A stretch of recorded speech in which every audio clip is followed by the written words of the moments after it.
Hello everyone. CTET special में हम लोग गणितीय शिक्षण शास्त्र यानी मैथमेटिकल पेडागोजी से संबंधित महत्वपूर्ण प्रश्नों को सॉल्व कर रहे थे। कुछ क्वेश्चन हमने करवा दिए थे।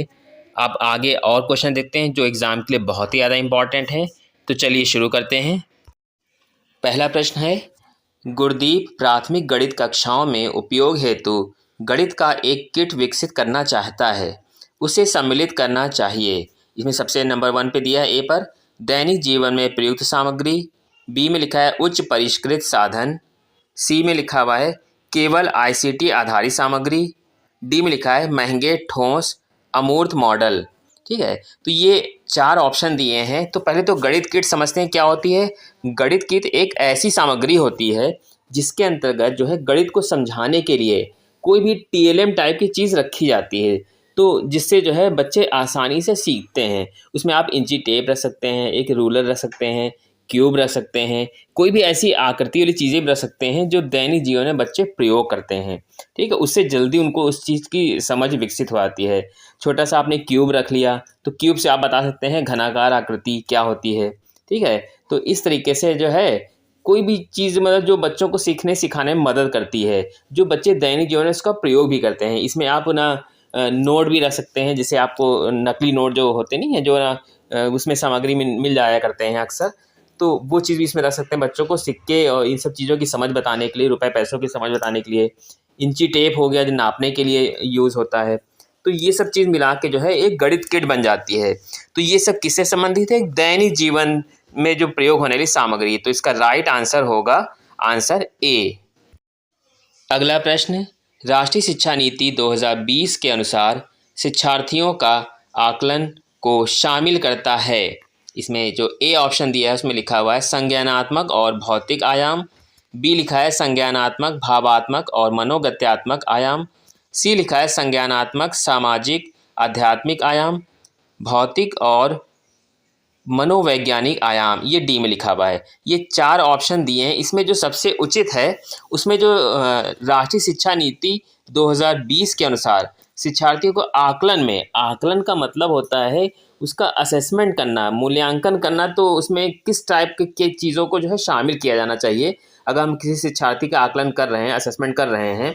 तो इसमें देखिए सभी पक्षों का पूर्ण रूप से मतलब आकलन होना चाहिए। सभी पक्ष कौन कौन से होते हैं? एक तो होता है संज्ञानात्मक, दूसरा होता है भावात्मक, तीसरा होता है मनोगत्यात्मक यानी कि कॉग्निटिव, अफेक्टिव और साइकोमोटर। ये तीनों डोमेन जब ये पूरे कवर होंगे, इन सब चीज़ों का जब मेज़र किया जाएगा, उसका असेसमेंट किया जाएगा, तो कंप्लीट जो है असेसमेंट बोला जाएगा। ठीक है, इसी में सारे पक्ष आते हैं। संज्ञानात्मक का मतलब होता है कॉग्निटिव, ये संज्ञान से संबंधित एस्पेक्ट होता है। भावात्मक मतलब भाव से संबंधित होता है, अफेक्टिव डोमेन होता है। और मनोगत्यात्मक होता है साइकोमोटर, यानी कि चलन क्षमता से संबंधित जो है इसमें आते हैं सब चीज़ें। तो ये संज्ञानात्मक, भावात्मक तथा मनोगत्यात्मक आयाम, ये सही होगा। इसका राइट आंसर होगा आंसर बी। अगला प्रश्न, निर्देश के दौरान अधिगम की प्रगति को आंकने के लिए गणित शिक्षक द्वारा निम्नलिखित में से किस आकलन विधि का उपयोग किया जाता है? इसमें ए दिया हुआ है प्लेसमेंट आकलन, बी लिखा हुआ है रचनात्मक आकलन, सी लिखा है योगात्मक आकलन और डी लिखा है निदानात्मक आकलन। देखिए जो क्वेश्चन जो बोला जा रहा है, निर्देश के दौरान अधिगम की प्रगति को आंकने के लिए गणित शिक्षक द्वारा कौन सा आकलन किया जा सकता है? किसी भी चीज़ की प्रगति को ज्ञात करने के लिए मतलब उसमें क्या अच्छा है क्या बुरा है, किसमें सुझाव अगर दिया जा रहा है, उसमें किसी चीज़ की सुझाव की गुंजाइश अगर है, तो वो जो आकलन होता है वो होता है रचनात्मक आकलन यानी कि फॉर्मेटिव असेसमेंट। दूसरा होता है समेटिव असेसमेंट, जो कि मतलब लास्ट में होता है, उसमें कोई गुंजाइश नहीं होती, एक बार आपने आकलन कर लिया उसमें कोई सुधार नहीं कर सकते हैं। वो होता है योगात्मक यानी कि समेटिव असेसमेंट। तो यहाँ पे क्वेश्चन कहा जा रहा है कि अधिगम की प्रगति को आंकने के लिए, प्रगति मतलब कितना लर्निंग उसने किया और कितना मतलब कम रह गया अभी ये चीज़, मतलब कितनी चीज़ में इम्प्रूवमेंट की ज़रूरत है।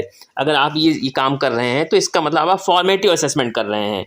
तो इस तरीके से जो इसका जो राइट आंसर होगा वो आंसर बी होगा, रचनात्मक आकलन यानी कि फॉर्मेटिव असेसमेंट। अगला प्रश्न, कक्षा 4 की गणित शिक्षिका सुश्री एस्टा ने अपने विद्यार्थियों को गुणों के आधार पर दी गई ज्यामितीय आकृतियों को विभिन्न समूहों में बांटने का क्रियाकलाप दिया। वे अपने विद्यार्थियों का वैन हेले के सिद्धांत के अनुसार ज्यामितीय चिंतन के स्तर का आकलन कर रही है। तो इसमें 4 ऑप्शन दिए। सबसे पहला लिखा है ए में दृश्यीकरण, बी है विश्लेषण, सी है निगमन और डी है अमूर्तीकरण। देखिए इसमें जो बात बताई जा रही है, अपने विद्यार्थियों को गुणों के आधार पर दी गई ज्यामितीय आकृति को विभिन्न समूहों में बांटना। देखिए इसमें बांटने की बात बताई जा रही है, मतलब एक ज्यामितीय आकृति है उसको जो है अलग अलग समूहों में बांट के हमको बताना है कि मतलब इसमें कौन कौन सी चीज़ शामिल हैं। तो एक तरीके से किसी चीज़ को जो है, एक बड़ी चीज़ को छोटे छोटे टुकड़ों में अलग अलग करके जो है विभाजित करने की बात बताई जा रही है। अलग अलग कैटेगराइज करना यानी कि विश्लेषित करना यानी एनालाइज करना। तो इस हिसाब से जो इसका राइट आंसर होगा वो होगा आंसर बी यानी विश्लेषण।